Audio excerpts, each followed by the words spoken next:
Assalamualaikum warahmatullahi wabarakatuh. Kami Nadia Novianti dan Zakaria Fatoni akan memaparkan materi tentang penulisan laporan penelitian kualitatif. Ada beberapa gaya penulisan pada laporan penelitian kualitatif. Yang pertama, gaya penulisan dapat bersifat formal, informal, atau gabungan dari keduanya. Yang kedua, gaya penulisan laporan penelitian kualitatif tidak menggunakan metode tunggal. Namun yang pasti, setiap instansi dan disiplin ilmu memiliki sistematika yang berbeda-beda. Ada beberapa bagian dari laporan tersebut.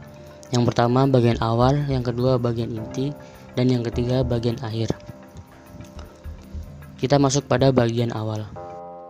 Pada halaman sampul, halaman logo, dan halaman judul, 3 poin tersebut diletakkan pada satu lembar yang sama, sedangkan lembar persetujuan harus diletakkan pada lembar berikutnya.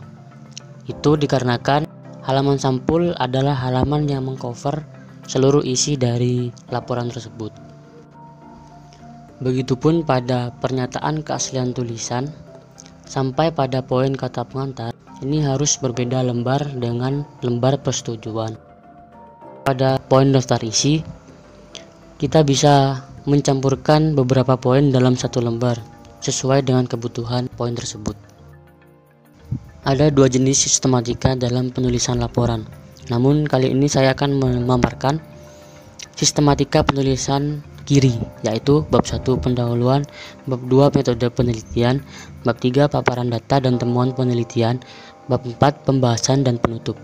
Yang pertama, pendahuluan, yaitu meliputi kegunaan penelitian, konteks penelitian atau latar belakang, landasan teori, fokus penelitian atau rumusan masalah. Selanjutnya adalah metode penelitian. Poin pertama yaitu pendekatan dan jenis penelitian. Pada poin ini berisi penjelasan tentang pendekatan yang digunakan adalah kualitatif, serta menjelaskan alasan mengapa menggunakan pendekatan ini. Penulis juga mengemukakan orientasi teoritis dan mengemukakan jenis penelitian yang digunakan. Yang kedua, kehadiran peneliti. Dalam bagian ini dijelaskan tentang peran peneliti dalam penelitian tersebut. Peneliti harus menuliskan bahwa perannya dalam penelitian tersebut bertindak sebagai instrumen sekaligus pengumpul data. Kehadiran peneliti harus dilukiskan secara eksplisit dalam laporan penelitian. Perlu dijelaskan apakah peneliti bertindak sebagai partisipan penuh, pengamat partisipan, atau pengamat penuh. Di samping itu juga harus disebutkan apakah kehadiran peneliti diketahui statusnya sebagai peneliti oleh subjek atau informan. Yang ketiga, lokasi penelitian. Bagian ini menggambarkan lokasi penelitian dengan jelas, karakteristik lokasi, dan alasan memilih lokasi tersebut. Lokasi hendaknya diuraikan secara jelas, atau dalam arti penulis harus menuliskan letak geografis, bangunan fisik, program, suasana sehari-hari. Yang keempat, analisis data. Bagian yang menguraikan proses pelacakan dan pengaturan secara sistematis transkrip wawancara, catatan lapangan dan bahan-bahan lain agar peneliti dapat menyajikan temuannya. Dalam uraian analisis data ini sebaiknya diberi contoh operasional. Yang kelima, prosedur pengumpulan data. Bagian ini kita menguraikan teknik-teknik pengumpulan data yang digunakan dalam penelitian. Selain itu, juga dikemukakan cara-cara untuk memastikan keabsahan data dengan triangulasi dan waktu yang diperlukan dalam pengumpulan data. Yang keenam adalah sumber data. Bagian ini kita memaparkan tentang jenis data, sumber data, dan teknik penjaringan data dengan keterangan yang memadai data apa saja yang dikumpulkan, bagaimana ciri-ciri subjek dan informasi itu, dengan cara data dijaring. Yang terakhir adalah pengecekan keabsahan temuan.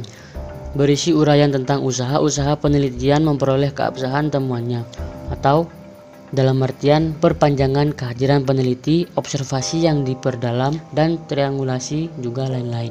Selanjutnya adalah paparan data dan temuan penelitian. Pada bagian ini kita memaparkan data yang disajikan dengan topik sesuai dengan pertanyaan-pertanyaan dan hasil analisis data.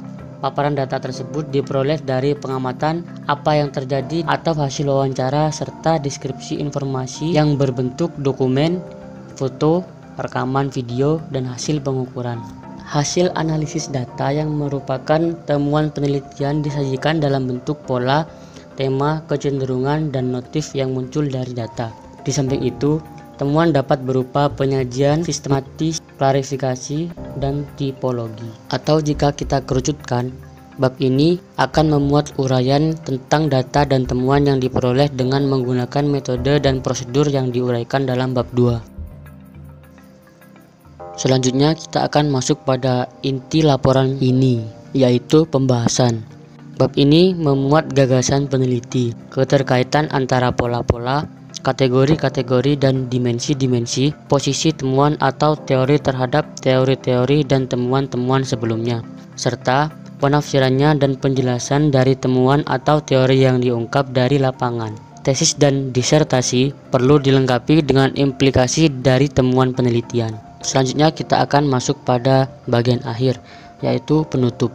Yang pertama adalah kesimpulan, berisi tentang rangkuman umum hasil-hasil penelitian utama. Setiap hasil penelitian utama ditulis dalam satu kalimat, yang artinya kita merangkum semua poin-poin penting dari pembahasan kita sebelumnya dan kita jadikan menjadi satu kalimat yang berada di poin kesimpulan. Yang kedua adalah saran. Saran-saran yang dikemukakan harus berdasarkan temuan-temuan yang telah diperoleh dan subjek saran konsisten dengan bagian manfaat penelitian yang berada di bab 1. Sekian pemaparan dari kami. Semoga dapat dimengerti. Wassalamualaikum warahmatullahi wabarakatuh.